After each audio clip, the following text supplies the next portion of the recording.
సఫల స్నేహం అంటే జీవితాంతం వీళ్ళిద్దరూ స్నేహంగా ఉంటారండి, బాగానే ఉంటుంది. అదే సఫల స్నేహం. కర్ణ దుర్యోధనులు ఎంత స్నేహం అంటే వాళ్ళకి అనుమానాలు రప్పించడానికి ఎవరు ఎంత ప్రయత్నం చేసినా ఎవరూ లొంగల. కృష్ణుడు కూడా ప్రయత్నం చేశాడు, నీ పుట్టుకిదయ్యా అని చెప్పాడు, ఆయన కర్ణుడు లొంగల. అంటే ఆ స్నేహం సఫలమైంది, కానీ దేశాన్ని నాశనం చేసింది, యుద్ధానికి కారణమైంది. అంటే మేము జీవితాంతం స్నేహంగా ఉన్నామండి, 20 ఏళ్ల పాటు స్నేహం అండి మాకు. 20 ఏళ్ల వయస్సులో 70 ఏళ్లప్పుడు కూడా మేము ఫ్యామిలీ ఫ్రెండ్స్ అండి. వాళ్ళ ఇంట్లో ఏదైనా వస్తే మేము పెడతామండి, మా ఇంట్లో ఏదైనా వస్తే వాళ్ళు వస్తారండి. ఇది కొంతవరకే ఉపయోగం.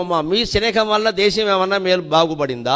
మీ స్నేహం వల్ల ధర్మానికి ఏమన్నా మేలు జరిగిందా? లేకపోతే వాళ్ళ అబ్బాయి నేరం చేస్తే మీ ఇంట్లో దాచిపెట్టడం, మీ అమ్మాయి నేరం చేస్తే వాళ్ళ ఇంట్లో దాచిపెట్టడం, ఇంతే జరుగుతుంది ఇక్కడ స్నేహాల వల్ల. మాకు ఫ్రెండ్స్ కదండి, అందుకని మేము దాచిపెట్టడం సిగ్గు లేదు. వాడు తప్పు చేశాడు, నువ్వో పట్టుకెళ్ళి పోలీస్ స్టేషన్లో అప్పగించాలి. ఫ్రెండ్షిప్ ఏంటంటే ఇక్కడ ఇవాళ మాట్లాడే మాటలన్నీ ఇవే. మా ఫ్రెండ్ కాబట్టి నేను కాపాడా, నీ ఫ్రెండ్ అయితే కాపాడతావా? ధర్మం అక్కర్లేదా? ఇది ధర్మం కాబట్టి కాపాడా, ఇది ధర్మం కాబట్టి వదిలేసా. అది మనం ఆలోచించుకోవాల్సిన మాట, మనం చెప్పాల్సిన మాట. ధర్మమా అధర్మమా? అప్పుడే ధర్మం నిలబడుతుంది.